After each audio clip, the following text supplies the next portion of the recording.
കെമി osmotic ഹൈപ്പോത്തസിസിൽ എന്തിനാണ് കെമി osmotic hypothesis എന്ന് വെച്ച് കഴിഞ്ഞാൽ ക്ലോറോപ്ലാസ്റ്റിൽ എങ്ങനെയാണ് എ ടി പി സിന്തസിസ് നടക്കുന്നത്, how A T P synthesized in chloroplast, അത് എക്സ്പ്ലെയിൻ ചെയ്യുന്നതാണ് നമ്മുടെ കെമി ഓസ്മോട്ടിക് ഹൈപ്പോത്തസിസ്. സോ ക്ലോറോപ്ലാസ്റ്റിലെ A T P synthesis explain ചെയ്യാം, അതാണ് അതിൻ്റെ പർപ്പസ്.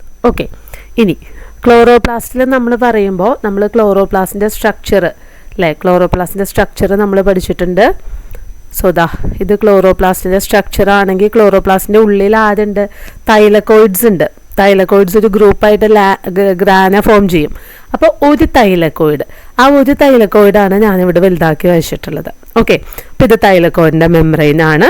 അപ്പോൾ തൈലക്കോയിഡിൻ്റെ പുറത്ത് ആരാ, ഇവിടെ തൈലക്കോയിഡിൻ്റെ പുറത്ത് സ്ട്രോമയുണ്ട്. Inside part of thylakoid is called lumen. Okay, അപ്പോൾ തൈലക്കോയിഡിൻ്റെ ഔട്ട്സൈഡ് പാർട്ട് സ്ട്രോമയാണ്, ഇൻസൈഡ് പാർട്ട് ലുമൻ ആണ്. അപ്പോൾ എ ടി പി എങ്ങനെ സിന്തസൈസ് ചെയ്യുന്നു എന്ന് വെച്ച് കഴിഞ്ഞാൽ ഇവിടെ ഒരു പ്രോട്ടോൺ ഗ്രേഡിയൻറ്റ് ക്രിയേറ്റ് ചെയ്യുന്നുണ്ട്. ആ പ്രോട്ടോൺ ഗ്രേഡിയൻറ്റ് ബ്രേക്ക് ചെയ്യുമ്പോഴാണ് എ ടി പി അവിടെ ഫോം ചെയ്യുന്നത്. അപ്പോൾ നമ്മൾ എങ്ങനെയാണ് പ്രോട്ടോൺ ഗ്രേഡിയൻറ്റ് ക്രിയേറ്റ് ചെയ്യുന്നത്, എന്താണ് ആ ഒരു പ്രോട്ടോൺ ഗ്രേഡിയൻറ്റ് എന്ന് നമുക്ക് പറയാം.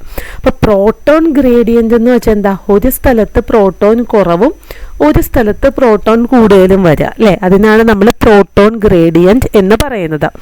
അപ്പോൾ നമ്മുടെ ഇവിടെ പ്രോട്ടോൺ കൂടുതൽ വരുന്നത് തൈലക്കോയിഡിൻ്റെ ലുമനിലാണ്. ഓക്കെ, ലുമനിൽ പ്രോട്ടോൺസ്, പ്രോട്ടോൺ മീൻസ് H+, പ്രോട്ടോൺസിൻ്റെ നമ്പർ ലുമനിൽ കൂടുന്നു, സ്ട്രോമയിൽ പ്രോട്ടോണിൻ്റെ നമ്പർ കുറവാണ്, less number of protons in stroma.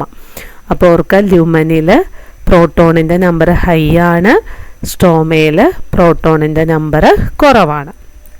അപ്പോൾ എങ്ങനെയാണ് ഈ ലുമനിൽ കൂടുന്നതും സ്ട്രോമയിൽ കുറയുന്നതും? അതിന് നമ്മൾ 3 റീസൺസ് ആണ് പറയാം. അതായത് നമ്മളിത് ഇവിടെ നമ്മുടെ ഇലക്ട്രോൺ ക്യാരിയേഴ്സിനെയൊക്കെ കാണുന്നുണ്ടല്ലേ, അതായത് PS2 ഉണ്ട്, ഇലക്ട്രോൺ സൈറ്റോക്രോം B6F കോംപ്ലക്സ്, അത് കഴിഞ്ഞ് PS1ലേക്ക് വരണു. അപ്പോൾ ഈ ഇലക്ട്രോൺ ക്യാരിയേഴ്സിൽ കൂടെ ഇലക്ട്രോണിനെ ക്യാരി ചെയ്യുന്നത് ഒരു പ്രോട്ടോണാണ്. ഓക്കെ, അപ്പോൾ ഇവിടുത്തെ ഇലക്ട്രോൺ ക്യാരിയർ എന്ന് പറയുന്നത് ഒരു പ്രോട്ടോണാണ്. ആ പ്രോട്ടോണിനെ H+ന്ന് എടുക്കുന്നു, എന്നിട്ട് എങ്ങോട്ടേക്ക് റിലീസ് ചെയ്യുന്നു, സ്ട്രോമയിലേക്കാണ് റിലീസ് ചെയ്യുക. അപ്പോൾ അവിടെ പ്രോട്ടോണിൻ്റെ നമ്പർ ലുമനിൽ കൂടി, സ്ട്രോമയിൽ നിന്ന് എടുക്കുന്നു, ലുമനിലേക്ക് റിലീസ് ചെയ്യുന്നു. അപ്പോൾ ലുമനിൽ പ്രോട്ടോണിൻ്റെ നമ്പർ കൂടി. ഇനി നമ്മുടെ NADP റിഡക്റ്റേസ് എൻസൈം ഇരിക്കുന്നത് സ്ട്രോമയുടെ സൈഡിലേക്കാണ്. NADP reductase. അപ്പോൾ റെഡ്യൂസ് ചെയ്യാൻ വേണ്ടിയിട്ട് NADPനെ റിഡക്ഷൻ നടത്താൻ NADPH+H+ റിഡക്ഷൻ നടക്കാൻ വേണ്ടിയിട്ടും എവിടെ നിന്നാണ് എടുക്കുന്നത്, സ്ട്രോമേന്നാണ് H+ അയൺസ് എടുക്കുന്നത്. അങ്ങനെയും H+ അയൺസിൻ്റെ നമ്പർ സ്ട്രോമയിൽ കുറയുന്നുണ്ട്. മൂന്നാമത് നമ്മളൊരു കാര്യം പറയുന്നതാണ്, നമ്മുടെ ഈ ഒരു ഇലക്ട്രോൺ ക്യാരിയേഴ്സിൽ കൂടെ പാസ് ചെയ്യുന്നുണ്ട്. അപ്പോൾ ഞാൻ നേരത്തെ പറഞ്ഞു, നമ്മൾ ലുമനിന്ന് എടുക്കുന്നത് സ്ട്രോമേന്നാണ്, H+ അയൺസ് റിലീസ് ചെയ്യുന്നത് ലുമനിലേക്കാണ് എന്ന് നമ്മൾ പറഞ്ഞു. അപ്പം ഇങ്ങനെയുള്ള കാരണങ്ങളുണ്ട്, ഈ കാരണങ്ങളുകൊണ്ടൊക്കെ തന്നെ ലുമനിലെ പ്രോട്ടോണിൻ്റെ നമ്പർ കൂടുന്നു, സ്ട്രോമയിലെ പ്രോട്ടോൺ നമ്പർ കുറയുന്നു. അങ്ങനെ ഒരു പ്രോട്ടോൺ ഗ്രേഡിയൻ്റ് അവിടെ ഉണ്ടാവുന്നു.